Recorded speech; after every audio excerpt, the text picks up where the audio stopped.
नमस्कार। एक बार फिर से आप सभी का बहुत बहुत स्वागत है परीक्षा वर्ल्ड के इस यूट्यूब चैनल में। दोस्तों, पीईटी की परीक्षा काफ़ी नज़दीक आ चुकी है और आई होप आपकी तैयारी बहुत ही अच्छी तरीके से चल रही होगी।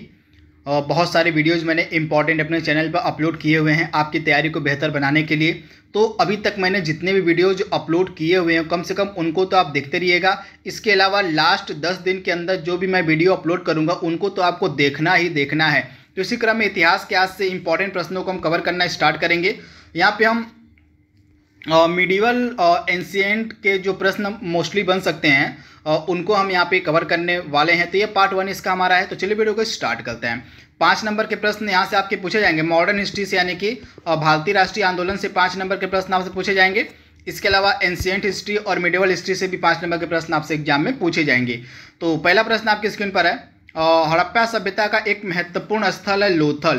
तो आपको बताना है कि लोथल की खुदाई किसने की थी। इंपॉर्टेंट है, 100% आपसे एग्जाम में पूछा जाने वाला प्रश्न है। सिंधु घाटी सभ्यता का टॉपिक आपके सिलेबस में दिया गया है। तो लोथल की खोज किसके द्वारा की गई थी? एस.आर. राव के द्वारा। ऑप्शन आपका सी यहाँ पे बिल्कुल सही हो जाएगा। एस.आर. राव के द्वारा लोथल की खोज की गई थी। काफ़ी ज़्यादा महत्वपूर्ण यह सिंधु घाटी सभ्यता का स्थल है जो आपसे पूछा जा सकता है। तथा यह जो लोथल है इसकी लोकेशन आपसे पूछी जा सकती है। तो लोथल की लोकेशन है गुजरात में। गुजरात में आपको मिलेगा यह स्थल लोथल। तो इसके बारे में आप याद देखिएगा। किस नदी के तट पर है, किस नदी के किनारे है, यह भी आपसे पूछा जा सकता है। तो लोथल जो है यह आपका किस नदी के तट पर है? तो भोगवा नदी के भोगवा नदी के तट पर आपको मिलेगा लोथल। तो इसके बारे में आप याद देखिएगा। तो यहाँ पे पूरी लिस्ट मैंने अपलोड की हुई आप देख सकते हैं। जो भी इम्पॉर्टेंट सिंधु घाटी सभ्यता के स्थल हैं उनकी वर्तमान स्थिति कहाँ पर है, किस नदी के तट पर वे अवस्थित थे, इसके अलावा उनका उत्खनन और खोज किसके द्वारा किया गया था, सारी चीज़ें आपको मिल जाएगी यहाँ पे। तो आपको काम क्या करना है, एक स्लाइड ए वाली पढ़नी है आपको, एक स्लाइड ए वाली आपको पढ़नी है और लास्ट में एक स्लाइड आपकी ए है। इन तीनों स्लाइड को वीडियो को इत्मीनान से रोककर आप पढ़ लीजिएगा, उसके बाद ही आगे बढ़िएगा। स्थल जो भी इम्पॉर्टेंट बन सकते हैं सिंधु घाटी सभ्यता के, उनकी वर्तमान स्थिति, किस नदी के तट पर वे अवस्थित थे, सारी चीज़ें आपको यहीं पे मिल जाएगी कई जगह पर। तो मैं इनको पढ़ने नहीं जाऊंगा, पढ़ने में ज़्यादा समय वेस्ट होगा हमारा। तो आपको बस करना क्या है कि इसको वीडियो को पॉज करके धीरे धीरे इसको पढ़ के आगे अगले प्रश्न पर आप बढ़िएगा। तो ये तीनों पीपीटी आपको एक बार पढ़ लेनी है। प्रश्न आपके सामने दिया गया है। सिंधु सभ्यता में घोड़े की अस्थियों का अवशेष कहाँ मिला है? काफ़ी महत्वपूर्ण है। सिंधु सभ्यता में घोड़े की अस्थियों का जो अवशेष है वह कहाँ मिला है? तो सुरकोटदा में। ऑप्शन आपका डी यहाँ पे बिल्कुल सही हो जाएगा। सुरकोटदा नामक स्थान पर यह आपको मिलेगा। मतलब कहाँ पर? तो गुजरात के कच्छ में यह स्थान आपको मिलेगा सुरकोटदा। यहीं पर जो है घोड़े की अस्थियों के अवशेष तथा एक कब्रगाह के अवशेष भी प्राप्त हुए हैं। तो इसके बारे में आप याद रखिएगा। ऑप्शन आपका डी यहाँ पे 100% सही जवाब हो जाएगा। इसके बाद अगला प्रश्न आपके स्क्रीन पर दिया गया है। इन सभी को आप पढ़ लीजिएगा। मैं बार बार आपसे बोल रहा हूँ, काफ़ी इंपॉर्टेंट चीज़ें मैंने यहाँ पे अपलोड की हुई हैं। प्रश्न आपके सामने अगला है। शतपथ ब्राह्मण और तैत्तिरीय ब्राह्मण किसके मूल पाठ हैं? आपसे पूछा जा रहा है। शतपथ ब्राह्मण और तैत्तिरीय ब्राह्मण किसके मूल पाठ हैं?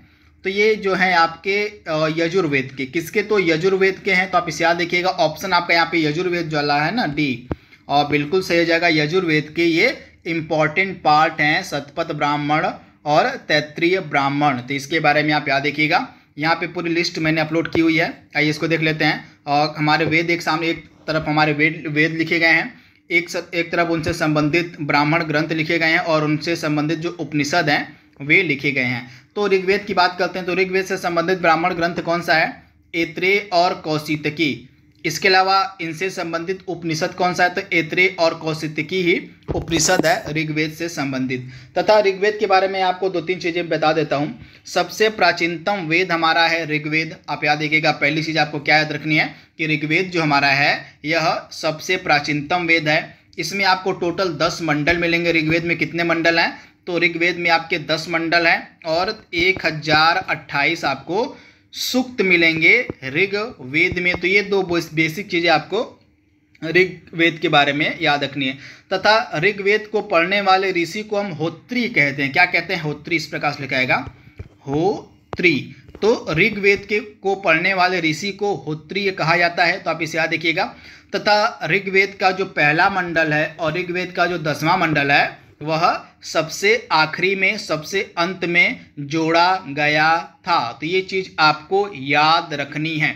इसके अलावा गायत्री मंत्र का जो जिक्र है, कई बार एग्जाम में पूछा गया है कि गायत्री मंत्र का जो जिक्र है ऋग्वेद के किस मंडल में किया गया है, तो आपसे पूछा जा सकता है। तो आप याद रखिएगा, ऋग्वेद का जो 3रा मंडल है, ऋग्वेद के 3रे मंडल में गायत्री मंत्र का जिक्र किया गया है। तथा गायत्री मंत्र किसको समर्पित है, तो सूर्य देवता को समर्पित है। तो ये चीज़ आप याद रखिएगा।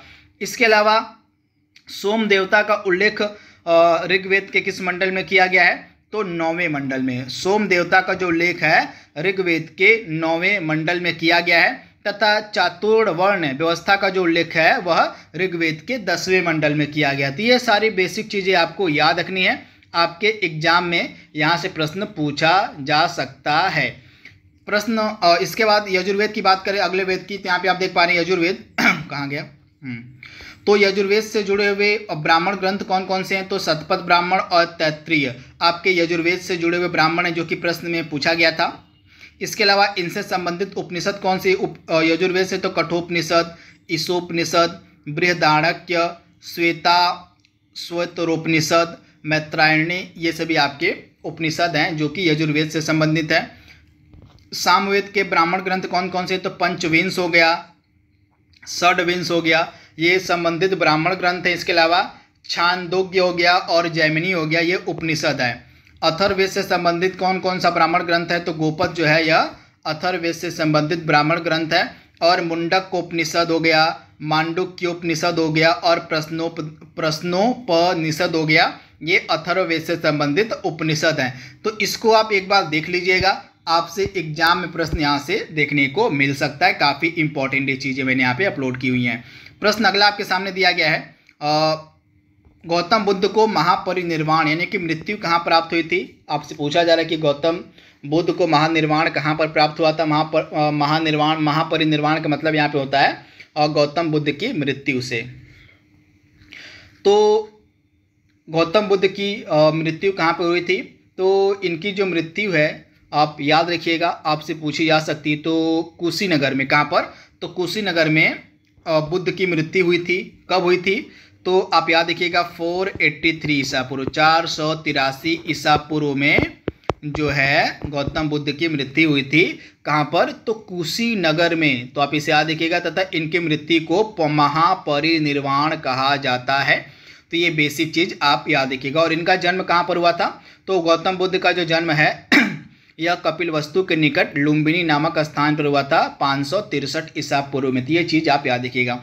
यहाँ पे गौतम बुद्ध के जीवन से रिलेटेड कुछ प्रतीक चिन्ह हैं जो बार बार एग्जाम में पूछे जाते हैं, उनको मैंने यहाँ पे अपलोड किया हुआ है। जैसे इनके जन्म से जुड़ा हुआ प्रतीक चिन्ह कौन सा है, तो कमल है। आप याद रखिएगा। जब इन्होंने गृह त्याग किया था तो गृह त्याग की घटना को महाभिनिषीक्रमण कहा जाता है। आप याद रखिएगा, इनके गृह त्याग की घटना को महाभिनिषीक्रमण कहा जाता है। और 29 वर्ष की उम्र में इन्होंने गृह त्याग किया था। तथा इनके गृह त्याग के लिए जो प्रतीक है वह घोड़ा का इस्तेमाल में लाया जाता है। ज्ञान की प्राप्ति के लिए निर्वाण शब्द का प्रयोग होता है। महात्मा बुद्ध की ज्ञान की प्राप्ति के लिए निर्वाण शब्द का प्रयोग होता है। तथा 35 वर्ष की उम्र में इनको ज्ञान की प्राप्ति हुई थी। तथा बोधि वृक्ष के नीचे, यानी कि पीपल का एक वृक्ष था, उसी के नीचे बोध गया नामक स्थान पर जो है इनको ज्ञान की प्राप्ति हुई थी। तो ये चीज़ आप याद रखिएगा। तथा नदी कौन सी थी, तो फल्गु, निरंजना नदी भी कहते हैं इसको। निरंजना नदी या फल्गु नदी के किनारे जो है पीपल के वृक्ष के नीचे जो है 35 वर्ष की उम्र में इनको जो है निर्वाण की प्राप्ति हुई थी। तो आप इसे याद रखिएगा। इसके बाद इन्होंने प्रथम उपदेश दिया था धर्मचक्र पहिया। इनके प्रथम उपदेश को धर्मचक्र प्रवर्तन कहा जाता है। तो आप याद रखिएगा। इसके अलावा इनकी मृत्यु के लिए महापरिनिर्वाण शब्द का प्रयोग होता है। तथा प्रतीक क्या है, तो स्तूप का प्रयोग किया जाता है इनकी मृत्यु के लिए। तो ये चीज़ें आप याद रखिएगा। और महात्मा बुद्ध से रिलेटेड जो आपके एग्जाम में पूछी जा सकती है, बेसिक चीज़ें ये सब हैं। प्रश्न अगला आपके सामने है, अशोक के प्रधान शिलालेखों में सबसे बड़ा शिलालेख कौन सा है। अशोक के प्रधान शिलालेखों में सबसे बड़ा शिलालेख कौन सा है, आपसे पूछा जा सकता है। तो आप याद रखिएगा, 13वां जो शिलालेख है अशोक का, यह सबसे बड़ा शिलालेख है। आप याद रखिएगा, ऑप्शन आपका जो यहाँ पे सी है बिल्कुल सही हो जाएगा। अशोक का जो 13वां शिलालेख है यह सबसे बड़ा शिलालेख माना जाता है, आप इसे याद रखिएगा। तथा अशोक के द्वारा जो प्रसिद्ध कलिंग का युद्ध किया गया था, जो फेमस कलिंग का युद्ध था, उस कलिंग के युद्ध का जो वर्णन है आपको इसी 13वें शिलालेख में देखने को मिल जाएगा। तो ये बेसिक चीज आप याद रखिएगा। अगला प्रश्न आपके सामने है, अशोक के कौन से शिलालेख में ब्राह्मी लिपि का प्रयोग नहीं किया गया है? अशोक के कौन से शिलालेख में ब्राह्मी लिपि का प्रयोग नहीं किया गया है, आपसे पूछा जा रहा है प्रश्न। इंपॉर्टेंट प्रश्न है, फटाक से इसका जवाब देने की आप कोशिश कीजिए।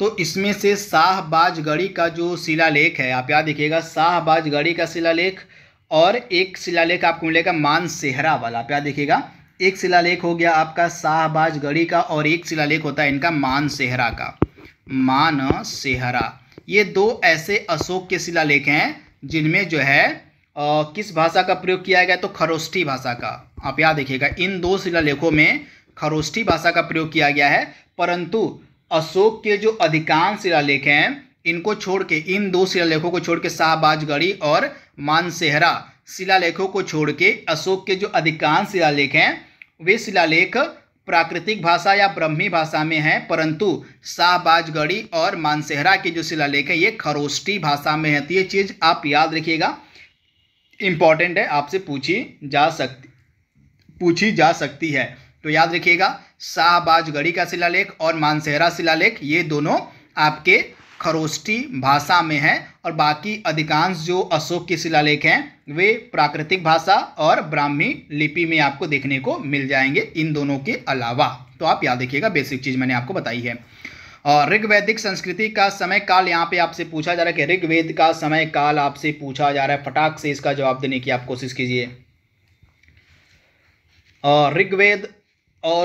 ऋग्वेद का समय काल क्या हो जाएगा, तो 1500 ईसा पूर्व से लेके 1000 ईसा पूर्व तक जो है ऋग्वेद का समय काल माना जाता है। ऋग्वैदिक संस्कृति का यहाँ पे पूछा गया है ना, तो ऋग्वैदिक संस्कृति का जो टाइम पीरियड है यह 1500 ईसा पूर्व से 1000 ईसा पूर्व तक माना जाता है। तो आप इसे याद रखिएगा, इंपॉर्टेंट है। ऑप्शन जो आपका ए है यहाँ पे बिल्कुल सही हो जाएगा, इंपॉर्टेंट प्रश्न है।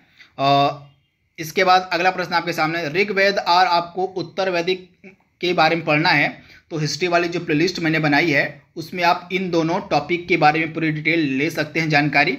तो हिस्ट्री वाली प्लेलिस्ट को आप एक बार जरूर फॉलो कर लीजिएगा। इसके बाद उत्तर वैदिक संस्कृति का समय काल यहाँ पे पूछा गया है, तो सबसे पहले आपका आता है ऋग्वैदिक काल, ऋग्वैदिक काल के बाद आपका आता है उत्तर वैदिक काल। तो उत्तर वैदिक काल का जो समय पीरियड है आपका क्या हो जाता है, 1000 ईसा पूर्व से 600 ईसा पूर्व तक आपका माना जाता है उत्तर वैदिक संस्कृति का समय काल। फिर उत्तर वैदिक संस्कृति के बाद आपका 6ठी शताब्दी ईसा पूर्व में, यानी कि 6ठी शताब्दी ईसा पूर्व में जो है आपके धार्मिक आंदोलन स्टार्ट हो जाते हैं, जैसे जैन धर्म और बौद्ध धर्म का उद्गम होता है। फिर इसके बाद तो वो सारी चीज़ें मैंने आपको ऑलरेडी पढ़ा दी है, प्लेलिस्ट आप अगर फॉलो कर लेंगे हिस्ट्री वाली तो आपको सारी जानकारी वहाँ से मिल जाएगी। फिलहाल इन दोनों का आप टाइम पीरियड याद रखिएगा, ऋग्वैदिक संस्कृति का 1500 ईसा पूर्व से लेके 1000 ईसा पूर्व हो जाएगा और उत्तर वैदिक संस्कृति का 1000 ईसा पूर्व से लेके 600 ईसा पूर्व हो जाएगा। अगला प्रश्न आपके सामने है, वेदों की संख्या यहाँ पे पूछी गई है, तो आई होप इसका आंसर सभी को पता होगा। वेदों की संख्या कितनी है भैया, तो 4 हमारे वेद हैं, ऋग्वेद, यजुर्वेद, सामवेद और अथर्ववेद। इनमें से सबसे पुराना वेद हमारा कौन सा है, तो ऋग्वेद हमारा सबसे पुराना वेद है। तो 4 हो जाएगा, यानी कि ऑप्शन आपका सी यहाँ पे बिल्कुल सही हो जाएगा। भारत के राज्य चिन्ह में प्रयुक्त होने वाला शब्द सत्यमेव जयते किस उपनिषद से लिया गया है, सत्यमेव जयते किस उपनिषद से लिया गया है, आपसे पूछा जा रहा है, इंपॉर्टेंट प्रश्न है। तो सत्यमेव जयते को हमने किस से लिया हुआ है, तो मुंडक उपनिषद से, यानी कि ऑप्शन आपका ए यहाँ पे बिल्कुल सही हो जाएगा, इंपॉर्टेंट है, आप इसे याद कर लीजिएगा। मुंडक उपनिषद से सत्यमेव जयते को लिया गया है। तथा मुंडक उपनिषद आपको किस वेद में मिलेगा, इसकी जानकारी आपको देनी है कमेंट बॉक्स में। अगला प्रश्न आपके सामने है, ऋग्वैदिक आर्यों का मुख्य व्यवसाय, यहाँ पे पूछा जा रहा है कि ऋग्वैदिक जो आर्य थे उनका मुख्य व्यवसाय क्या था। तो ऋग्वैदिक काल के जो आर्य थे इनका मुख्य व्यवसाय यहाँ पे पूछा जा रहा है क्या था। तो ये पशुचारक थे। आप याद रखिएगा, ऋग्वैदिक आर्य जो थे ये पशुचारक, यानी कि इनका मुख्य व्यवसाय क्या था, पशुपालन था। यानी कि ऑप्शन आपका बी यहाँ पे बिल्कुल सही हो जाएगा। इंपॉर्टेंट है, आपसे एग्जाम में यह प्रश्न पूछा जा सकता है, तो इसके बारे में आप याद रखिएगा। और इसके बाद क्या आप बता सकते हैं कि जो वैदिक संस्कृति थी, और मैंने आपको पढ़ाया हुआ है, आप बताइएगा, आपका रिवीजन भी हो जाएगा कि वैदिक संस्कृति किस प्रकार की संस्कृति थी। क्या यह नगरीय संस्कृति थी, क्या यह ग्रामीण संस्कृति थी, क्या यह दोनों की मिक्सचर थी, या इनमें से कोई नहीं थी। इसका जवाब आप हमें कमेंट बॉक्स में देंगे कि जो वैदिक संस्कृति थी यह किस प्रकार की संस्कृति हुआ करती थी। मैंने बहुत बार इसके बारे में आपको पढ़ाया हुआ है। तो ऋग्वैदिक आर्यों का मुख्य व्यवसाय क्या था, पशुपालन था। आप इसे याद रखिएगा, इंपॉर्टेंट है। और भारतीय संगीत का आदि ग्रंथ किसे कहा जाता है। भारतीय संगीत का आदि ग्रंथ हम किसे कहते हैं, तो सामवेद को। ऑप्शन आपका डी यहाँ पे बिल्कुल सही हो जाएगा। सामवेद को जो है भारतीय संगीत का आदि ग्रंथ कहा जाता है। तो इसमें से साम का मतलब ही होता है गान। साम का मतलब क्या होता है, साम का मतलब ही होता है गान। तो इसके बारे में आप याद रखिएगा। इसमें क्या होता है सामवेद में, सामवेद में जो है मुख्यतः यज्ञ के समय, यज्ञ के अवसर पर गाए जाने वाले मंत्रों का संग्रह है। तो इसके बारे में आप याद रखिएगा। तथा सामवेद से ही भारतीय संगीत की उत्पत्ति मानी जाती है। इंपॉर्टेंट है, आप इसे याद कर लीजिएगा। तथा सामवेद के मंत्रों को गाने वाले को उद्गाता कहा जाता है। ये भी चीज़ आप याद रखिए। सामवेद के जो मंत्र गाते हैं उनको हम क्या कहते हैं, सामवेद के मंत्रों को गाने वाले को उद्गाता कहा जाता है। तो ये बेसिक चीज आप याद रखिएगा। अगला प्रश्न आपके सामने है, त्रिपिटक धर्म ग्रंथ किसका है। बहुत ही सिंपल सा प्रश्न है।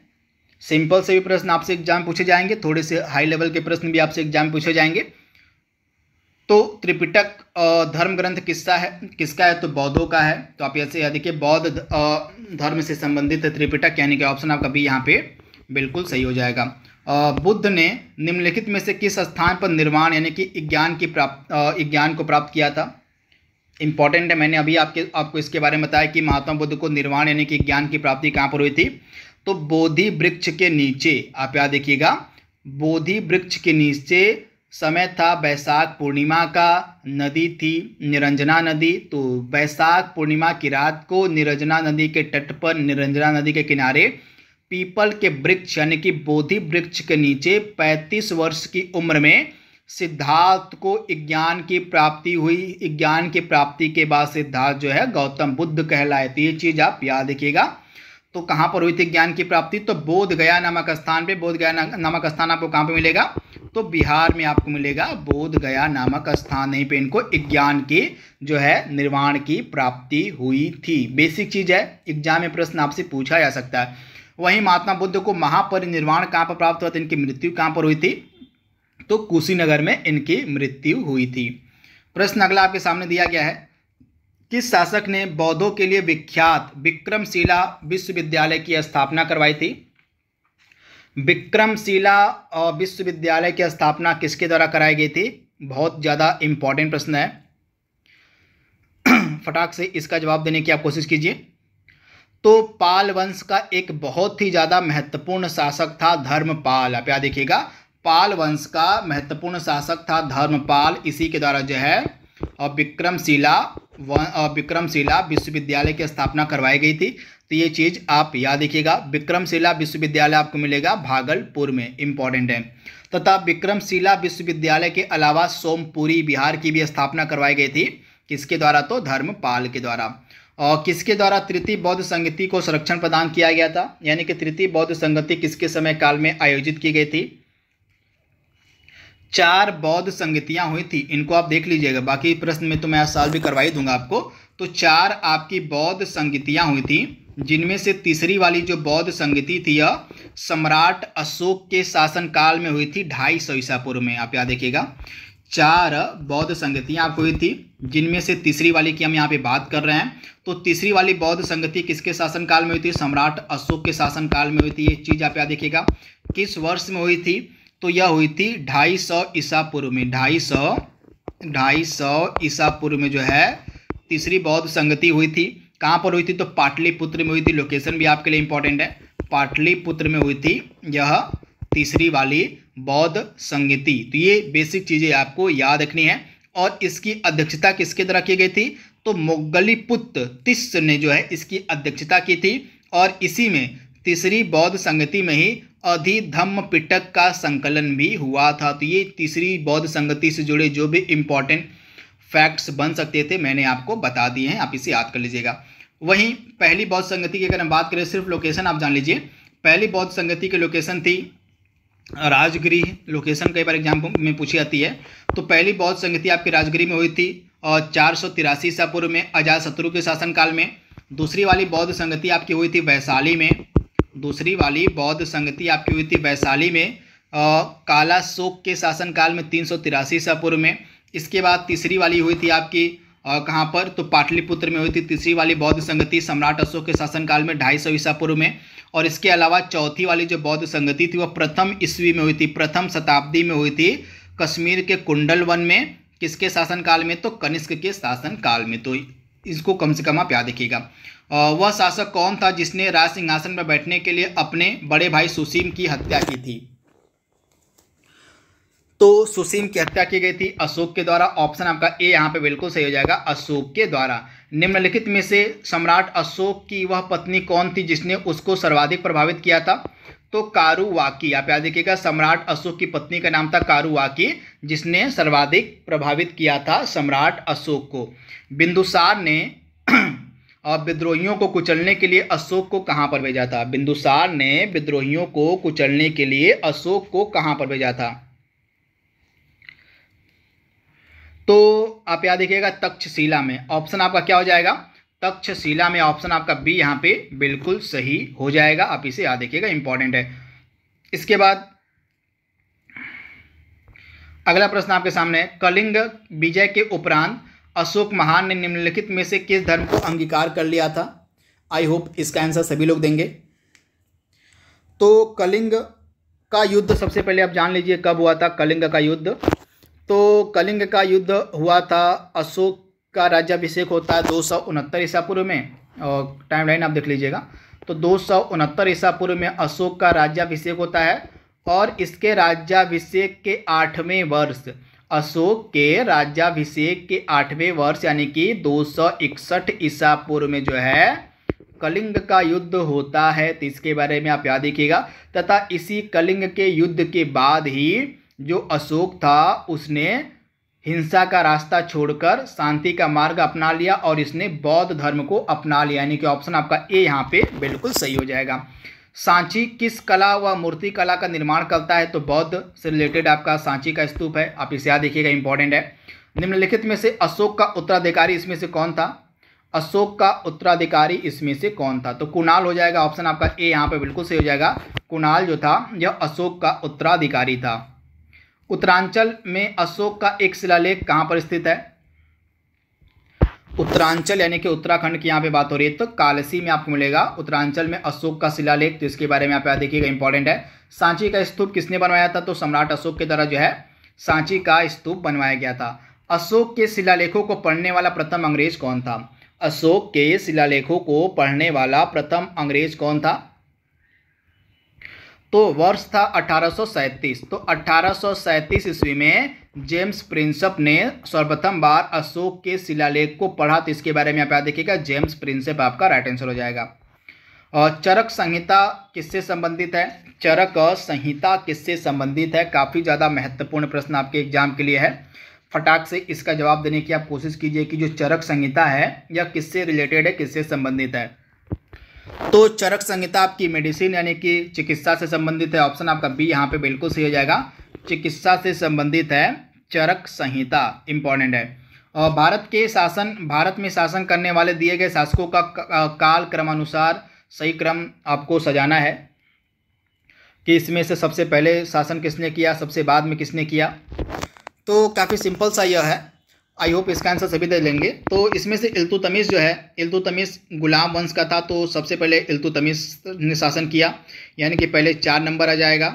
तो इसमें से 4 नंबर वाला इन दोनों को तो आप एलिमिनेट कर दीजिए, होंगे ही नहीं। इसके बाद ये तीनों जो शासन आपके हैं ये मुग़ल काल से रिलेटेड हैं। इसमें से दूसरा वाला तो ये बीच में आता है, मुग़ल काल से नहीं, इसमें से एक मुग़ल काल है, एक खिलजी वंश का है, एक और आपका और शेरशाह सूरी है। तो इसमें से आपका खिलजी वंश आ जाएगा, फिर तो आपका तीसरा आ जाएगा अलाउद्दीन खिलजी आ जाएगा। इसके बाद अलाउद्दीन खिलजी करता है शासन कब से कब तक, तो आप देख लीजिए 1296 से लेकर 1316 तक। मैं यहाँ पे लिख देता हूँ। यहाँ पे चौथा वाला जो आपका है, चौथा वाला इल्तुतमिश है। इल्तुतमिश ने कब से कब तक शासन किया, तो 1210 से लेके 1236 तक इल्तुतमिश ने शासन किया। इसके बाद फिर शासन करता है खिलजी वंश वाला अलाउद्दीन खिलजी आ जाएगा, तीसरा आ जाएगा। तो अलाउद्दीन खिलजी ने कब से कब तक शासन किया था, तो अलाउद्दीन खिलजी के द्वारा जो शासन है यह कब से कब तक किया गया था, तो 1296 से 1316, 1296 से 1316। ये सभी अलग अलग वंश के शासक हैं, यहाँ पे आ देखिएगा। इसके बाद आपका आ जाएगा शेरशाह सूरी। तो शेरशाह सूरी यानी कि किस नंबर पे शेरशाह सूरी पहले नंबर पे है। तो शेरशाह सूरी कब से कब तक शासन करता है, 1240 से 1245 तक, 1540 से लेके 1545 तक जो है शेरशाह सूरी शासन करता है। कुछ समय के लिए मुग़ल साम्राज्य को हटाकर जो है शेरशाह सूरी ने अपना शासन स्थापित किया था। आपको पता होगा, मुग़ल साम्राज्य वाला टॉपिक आप देख लीजिएगा, वहाँ से आपको क्लियर हो जाएगा। इसके बाद पुनः अकबर यानी कि मुग़ल साम्राज्य आता है बीच में, तो अकबर का शासन होता है, फिर अकबर करता है। अकबर का जाएगा आपका तो 1556 से लेके 1605 तक अकबर शासन करता है। तो अकबर आपका किस नंबर पर हो जाएगा, दूसरे वाले पे। तो इस प्रकार से आपका इल्तुतमिश पहले हो जाएगा, फिर आपका हो जाएगा अलाउद्दीन खिलजी हो जाएगा, इसके बाद शेरशाह सूरी हो जाएगा, फिर आपका हो जाएगा अकबर हो जाएगा। तो इसको आप मिलान कर लीजिएगा। अकबर का शासन था 1556 से लेके 1605 तक। प्रश्न अगला आपके सामने है, और निम्नलिखित में से कौन सा जोड़ा सही नहीं है। इसमें से कौन सा जोड़ा सही नहीं है, आइए देख लेते हैं। औरंगजेब की मृत्यु यहाँ पे दी गई है कि औरंगजेब की जो मृत्यु है कब होती है, तो पहला वाला ही जोड़ा आपका यहाँ पे गलत दिया गया है। अगर आपने मुग़ल काल को पढ़ा होगा अच्छे से तो आपको पता होगा औरंगजेब का शासन मतलब औरंगजेब की जो मृत्यु है 1707 में हो जाती है, तो यहाँ पे 1709 दिया गया है। तो पहला वाला ये आपका गलत दिया गया है। तो औरंगजेब की मृत्यु जो है 1707 में होती है। तो ये चीज़ आप याद रखिएगा। बाकी के अन्य आपके सुमिलित हैं। शक संवत की शुरुआत 78 ईस्वी में हुई थी। मुस्लिम युग की शुरुआत 622 आपकी ईस्वी में होती है। फिर इसके बाद कलिंग युद्ध की जो शुरुआत है और आपकी हो जाती है 261 ईसा पूर्व में कलिंग युद्ध आपका होता है। तो पहला वाला ऑप्शन आपका सुमेलित नहीं था। निम्नलिखित में से कौन से संत शिवाजी के समकालीन थे, तो संत तुकाराम जो थे ये शिवाजी के समकालीन थे, यानी कि ऑप्शन आपका डी यहाँ पे बिल्कुल सही हो जाएगा। संत तुकाराम जो है शिवाजी के समकालीन थे। तो ये चीज़ आप याद देखिएगा, इंपॉर्टेंट है। अगला प्रश्न आपके स्क्रीन पर दिया गया है, बंगाल के प्रथम गवर्नर जनरल की यहाँ पे बात हो रही है कि बंगाल का प्रथम गवर्नर जनरल कौन था। फटाक से इसका जवाब देने की आप कोशिश कीजिए कि बंगाल का जो पहला गवर्नर जनरल था वह कौन था। तो आई होप इसका आंसर सभी ने दिया होगा। तो बंगाल का प्रथम गवर्नर नहीं, यहाँ पे गवर्नर जनरल की बात हो रही है। प्रश्न में आपको कंफ्यूज नहीं करना। अगर सिर्फ गवर्नर पूछ ले तो आंसर आपका रॉबर्ट क्लाइव हो जाएगा। यहाँ पे जनरल हटा दे, अगर सिर्फ आपका गवर्नर पूछ ले तो राइट आंसर आपका क्या हो जाएगा, क्लाइव हो जाएगा। ये चीज़ आप याद देखिएगा।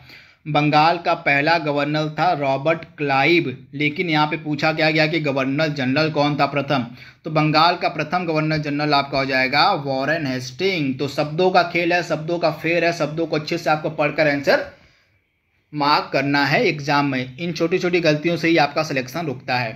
तो अगर सिर्फ गवर्नर पूछा होता तो राइट आंसर आपका क्लाइव हो गया होता। अगर यहाँ पे गवर्नर जनरल पूछा तो राइट आंसर आपका क्या हो जाएगा, और वॉरेन हेस्टिंग्स हो जाएगा। आप इसे याद रखिएगा। वॉरेन हेस्टिंग कब से कब तक रहता है, यहाँ पे गवर्नर जनरल तो 1772 से लेके आपका 85 तक रहता है वॉरेन हेस्टिंग। तो ये चीज़ आप याद रखिएगा, यह बंगाल का प्रथम गवर्नर जनरल था। तो इसके बारे में आप याद रखिएगा, इंपॉर्टेंट है।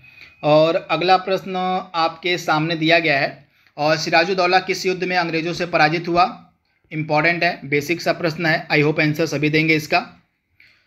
तो इसके बारे में मैंने बहुत बार पढ़ाया हुआ है आपको कि सिराजुद्दौला किस युद्ध में पराजित होता है अंग्रेजों से। तो वह युद्ध कौन सा था, प्लासी का युद्ध था। आई होप सभी को इसका आंसर पता रहा होगा। तो प्लासी का युद्ध आपका होता है 23 जून 1757 को, और रॉबर्ट क्लाइव उस समय बंगाल का गवर्नर रहता है। और इसके बाद सिराजुद्दौला के मध्य जो है यह युद्ध होता है, मतलब अंग्रेजी सेनापति उस समय कौन रहता है, तो उस समय अंग्रेजी सेनापति क्लाइव रहता है। और उस समय बंगाल का नवाब कौन रहता है, तो बंगाल का नवाब रहता है सिराजुद्दौला। तो क्लाइव और सिराजुद्दौला के मध्य 23 जून 1757 को प्लासी का प्रसिद्ध युद्ध होता है, जिसमें सिराजुद्दौला की पराजय होती है। तो ये चीज़ आप याद देखिएगा। तो प्लासी का युद्ध आपका राइट आंसर हो जाएगा। उस समय अंग्रेजी सेनापति कौन था, तो रॉबर्ट क्लाइव था। ये चीज़ आप याद देखिएगा। और निम्नलिखित में से किस क्रम में भारत आए थे आपको बताना है। तो इसमें से सबसे पहले आपका कौन आएगा, तो चंद्रगुप्त द्वितीय के शासनकाल में आपका आता है कौन, तो फाहियान आता है, यानी कि फाहियान आपका हो जाएगा पहले पे। फिर वेनसांग आएगा आपका किसके शासनकाल में, तो हर्षवर्धन के शासनकाल में आपका वेनसांग आता है, यानी कि तीसरा हो जाएगा। फिर टॉमस रो आपका हो जाएगा 2, 3, 1, यानी कि सी आपका राइट आंसर हो जाएगा। चीनी यात्री फाहियान जो था यह चंद्रगुप्त विक्रमादित्य यानी कि चंद्रगुप्त द्वितीय के शासनकाल में भारत आया था। इसके बाद वेनसांग जो है हर्षवर्धन के शासनकाल में भारत आया था। ये चीज़ आप याद देखिएगा। तथा मुगल सम्राट जहांगीर के शासनकाल में 1605 ईस्वी के लगभग जो है यह टॉमस रो भारत आया हुआ। तो ये बेसिक चीज़ है, आपको पता होनी चाहिए। और इनमें से कौन हड़प नीति का कट्टर समर्थक था, हड़प नीति का कट्टर समर्थक इसमें से कौन था, तो राइट आंसर आपका क्या हो जाएगा, डलहौजी। इंपॉर्टेंट है। हड़प नीति की जो नीति थी यह डलहौजी के द्वारा इंट्रोड्यूस की गई थी। तो आप इसे याद देखिएगा। डलहौजी आपका राइट आंसर रहेगा।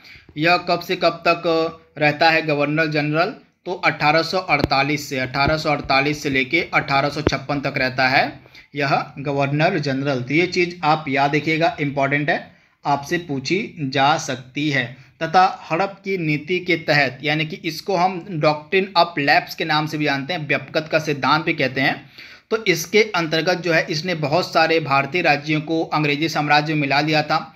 तो आप याद देखिएगा 1848 में सतारा को, इसके बाद जैतपुर एवं संबलपुर को 1849 में, बघाट को 1850 में, उदयपुर को 1852 में, झांसी को 1853 में और नागपुर को 1854 में व्यापकत्व के सिद्धांत यानी कि हड़प की नीति के तहत इसने अंग्रेजी साम्राज्य में मिला लिया था। तो इसके बारे में आप याद देखिएगा।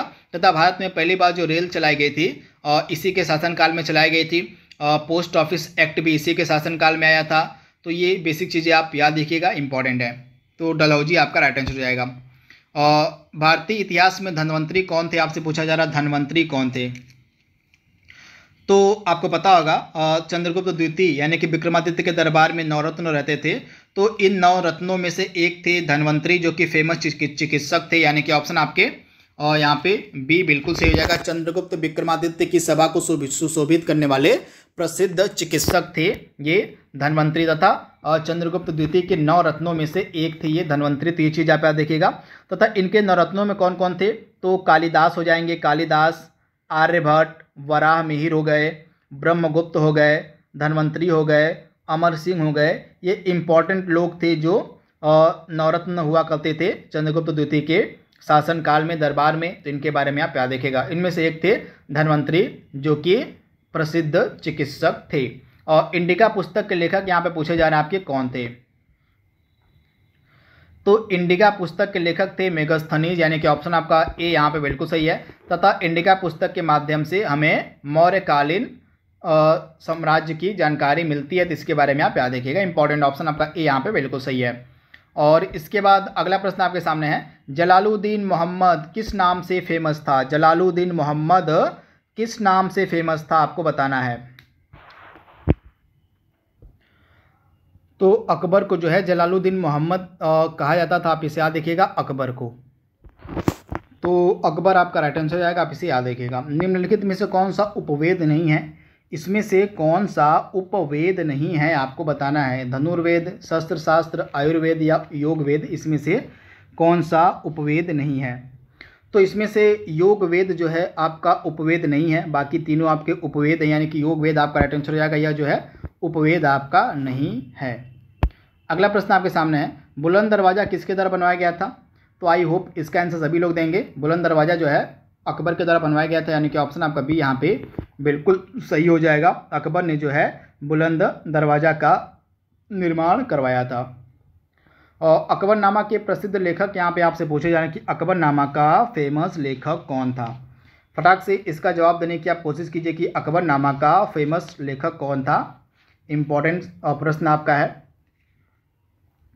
तो अबुल फजल के द्वारा जो है अकबरनामा लिखी गई है, तो ऑप्शन आपका क्या हो जाएगा, अबुल फजल, यानी कि ऑप्शन आपका बी यहाँ पे बिल्कुल सही हो जाएगा। अबुल फजल के द्वारा अकबरनामा लिखा गया है। तो इस तरह से कुछ इंपॉर्टेंट प्रश्न जो आपके भारतीय इतिहास के बन सकते थे उसको हमने यहाँ पे डिस्कस किया है। आई होप यह वीडियो आपको पसंद आएगा, पीटी की परीक्षा के लिए फ़ायदेमंद होगा, इसी उम्मीद के साथ आज की वीडियो कहीं पर रोकते हैं। तब तक के लिए थैंक यू और थैंक्स फॉर वॉचिंग।